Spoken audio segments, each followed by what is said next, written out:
So that's it? What, we some kind of... Thunderbolts! Say that again? Thunderbolts!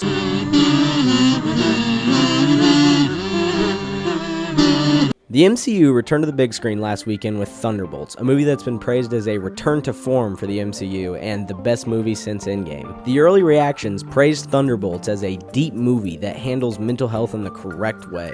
I went and saw it twice in order to review it, and I came to the ultimate conclusion that no, it's not deep, and no, it's not the best since Endgame. This movie is, however, at least mediocre, which, to be honest, that's a win in the modern MCU. In its opening weekend, Thunderbolts grossed $76 million domestically. The good news of that means that save a complete disaster, Thunderbolts will almost certainly pass the overall total of the disaster that was The Marvels, which only grossed $84.5 million throughout its entire lifespan. The bad news is that this movie performed lower than Brave New World's two-day weekend, which brought in $88.5 million domestically. Brave New World eventually went on to lose money for Marvel, failing to reach its estimated break-even point, which was likely much higher than reported due to the unreported budget extensions that massive reshoots brought to the movie. Marvel movies tend to average around a 50 to 60% drop-off in their second weekend, so unless Thunderbolts has a massively positive word-of-mouth, which I don't expect it to, this will likely go on to be another financial flop in the MCU. Boring! Thunderbolts is kind of a weird movie where I feel like it's both too short and too long. I actually think the runtime is probably about right where it needs to be. I just kind of think it was focused on the wrong things. Yelena being the only character who we actually got like backstory and we got to see her dark memories for was kind of a mistake in my opinion. We really already know what her dark secret is, dark past, and her backstory roughly about the Red Room, thanks to various flashbacks from Age of Ultron and the Black Widow movie. I mean, her origin as a whole is really not that much different from Natasha, so that was kind of a missed opportunity. Same goes with Bucky. We didn't get any Bucky scenes, and while I would have liked them, I don't think those would have been necessary either. We already know what happened with Bucky's past, thanks to the Winter Soldier and Civil War. Now, there's always room for more development there, but I wasn't necessarily wishing that we got more of that. I do wish there were more Bucky scenes as a whole because I was looking forward to getting more of the post-Captain America travel back in time Bucky than we got with Falcon and Winter Soldier. But ultimately, we didn't get any more Bucky scenes than really that one cool moment. I kind of think the Void scene should have been spread throughout the entirety of the team. I think it would have been really interesting to see a better version of John Walker's, what it was like when he was in war. I think there could have been more explained with Ghost. I know we got a rough explanation back in Ant-Man and the Wasp in 2019, 6 years ago, but I still think there was a lot more to be explained there. I think Ghost has the potential to be an interesting character, but really they decided not to do much with her in this movie. Same goes for Red Guardian. What kind of plays on his mind about being a state-sponsored, hero? How does that affect the guy day to day? I think that could have been a very interesting concept to explore. But ultimately they decided to go with Yelena. I wasn't that compelled by it. It kind of just felt like worse versions of Age of Ultron and Black Widow scenes. I was mostly hoping we would get scenes with Bucky and John Walker. Those are just the heroes I was more interested with in this movie. I am kind of still trying to figure out what John Walker actually did wrong because this movie really wants you to believe that he's the worst out of all of them. Well, Captain America's not supposed to kill people. John Walker actually killed somebody, whereas Steve Rogers has never killed anybody before.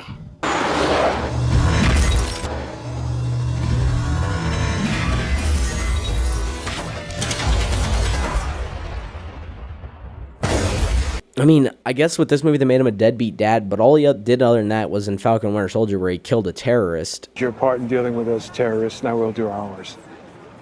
Are you still going forward with resetting the borders? Our peacekeeping troops will begin relocating people soon. The terrorists only set us back a bit. You have to stop calling them terrorists. Now.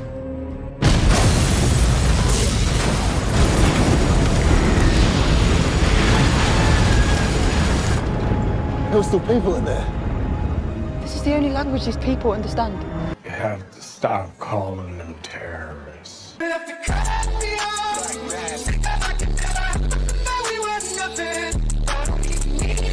And, there was a line about Ghost saying that he killed an innocent man, but that guy was definitely not innocent. The Flag Smashers were terrorists killing innocent people. Maybe he shouldn't have killed them, whatever. Either way, he's kind of the most morally correct one there. I mean, Bucky, yeah, he wasn't in control of his own mind, but he was still a terrorist for the Russians. Yelena worked as a terrorist for the Russians. Ghost was killing people out of her own self-preservation. Task Manager.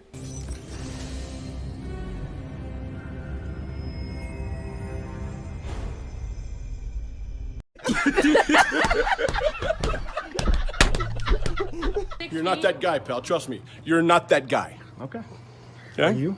Absolutely. Isn't a real character, so I'm not even going to talk about that.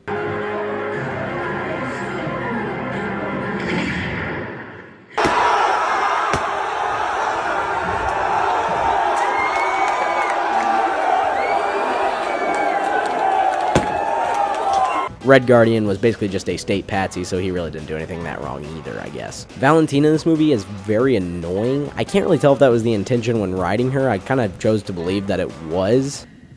I don't think so. Junior varsity, Captain America. Val's kind of stupid, though, and really isn't smart. She kind of gets lucky, and she thinks fast on her feet, which, with this movie getting compared a lot to Suicide Squad, I think it's interesting to look at her Suicide Squad counterpart with Amanda Waller, who is very clever and cunning and always has a contingency plan in the background. So I think Valentina was kind of a just overall weak and bad character in this movie and really didn't add much to it other than moving the plot forward. Sentry and Void are a fascinatingly deep character, and I think it was probably a mistake to reveal them in this movie and have this be their kicking off point. Overall, with how little time we actually got to spend with Sentry and Void, they didn't really get to go that in depth with the character, and I think that there was so much more that could be explored. I mean, Sentry and Void are a split personality, and I think there's so much more that they really could have gone into with those two characters, but with this being a kind of shoehorned in villain so that he can be there for the next Avengers movie, he really did not get the amount of screen time he had, and it was overall a great performance. Bob is probably the best character in this movie. Now, the problem with the pacing, the first act is way too long. Everything, up until they team up, that takes forever, and then getting them out of the team up just to the first kind of breaking point with the action sequence takes forever with that elevator climb, the fight, the debating in the vault, all of that. That all takes so long, and it really drags this movie out. It really kind of stretches the runtime out, and it makes you feel like those scenes kind of make you feel like, all right, how much longer is this movie? And you're only in the first act of it. The middle of it's all right, probably the strongest point in the movie with Bucky's action scene, the other action scenes, them sneaking out of the vault as a whole, and then it builds up to the end, which is very underwhelming and disappointing. Not having a big hero versus villain, good versus evil fight at the end is super dumb. But I will say it's even worse when you don't have that and they stop the villain via group hug. I also hate how they are named the Thunderbolts after Yelena's Pee Wee soccer team. But I guess in fairness to the movie, it's not really based off the Thunderbolts comics at all, because none of these characters are actually a cast member of the actual Thunderbolts in Marvel Comics. Now, at the end of the day, this movie is better than Captain America: Brave New World, but that's not exactly a high bar of success because that movie was terrible. I wish it had focused more on the other characters and less on Yelena. I do wish the ending had a lot more action, and overall, that probably would have helped with the pacing of the movie, but also just really trimming up that first half would have helped as well. This movie also couldn't really decide whether it wanted to be a deep and thoughtful movie that really you had to sit and think about, or if it wanted to be that campy, kind of funny, classic Marvel humor, and a movie that makes you laugh. This kind of weird half and half really leads to a point where the movie's shallow, and it's kind of funny, but it's also just that stereotypical Marvel humor that gets memed online all the time. This movie as a whole doesn't really give me hope for Marvel's upcoming big project with Fantastic Four. Fantastic Four is going to have to survive on its own merit, and I really don't think that would have changed whether this movie had been absolutely amazing or absolutely terrible. I think the opening box office maybe would have saw a bump had Thunderbolts been just a flawless 10 out of 10 movie.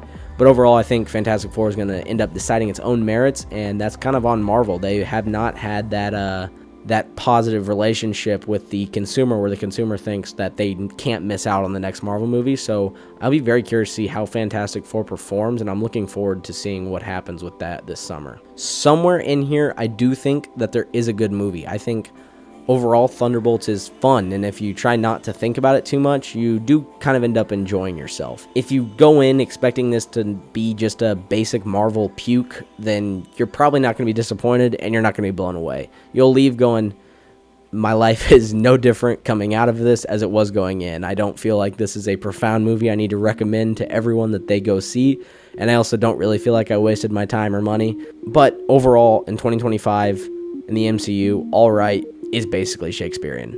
Thanks for watching.